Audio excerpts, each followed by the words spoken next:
Okay, so welcome to Splitsville, brought to you by Rec Boards. We're here with the infamous Lars Andrews. Thanks so much for a great half week. Pleasure. Tell us about what we did. Well, you guys arrived after a big southwest pineapple came through.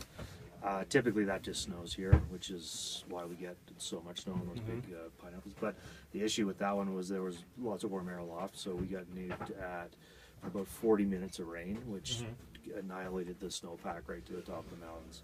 Not the snowpack, but the surface of the snow, which is really all that matters, right? And so, yeah, it made the skiing challenging, definitely, and travel challenging-ish.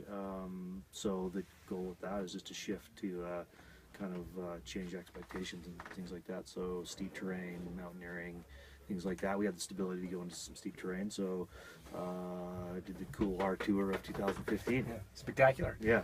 The conditions you said are some of the worst you've seen, and yet we find ourselves doing steep cool hours, boot packing up things. Yeah. The place provides. Yes. Like non-stop.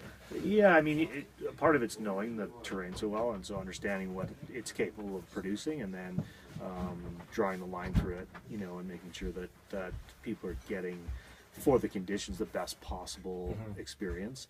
And of course, you guys are all strong riders, and so it's easy to kind of challenge people in ways where maybe they won't get challenged on their own, or it's not, those options are open for them in other scenarios. So for us, it's like just dealing with that, and also managing expectations. Like, it's not going to be perfect every time people come up. This definitely is probably the absolute most challenging surface conditions I've ever dealt with.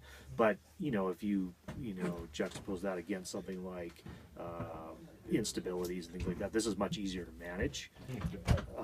Instabilities sometimes have a greater effect on where you can go on the terrain you can go into. So for instance, last year, mid-February, when the instability was at its height, we weren't able to go anywhere. So we basically ski tracks in perfect snow. So, you know, I think frustrating wise, it's probably more frustrating to do that than it is to go and be able to actually move amongst the mountains with some freedom, and then be challenged in ways that maybe you wouldn't be challenged otherwise. Yeah. Well, we didn't get a taste of the tree riding that's now getting pretty legendary around here too. Yeah, definitely. There's been over the years we've kind of developed a whole bunch of tree runs here that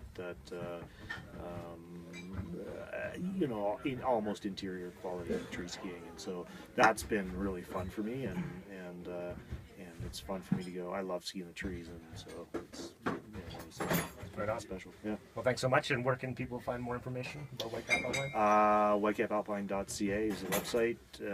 That's the best source of information. Whitecap on Instagram is our Instagram account, and Whitecap Alpine is our Facebook account. So yeah, have a look. It's a pretty interesting spot. Indeed. Thanks again. Cheers.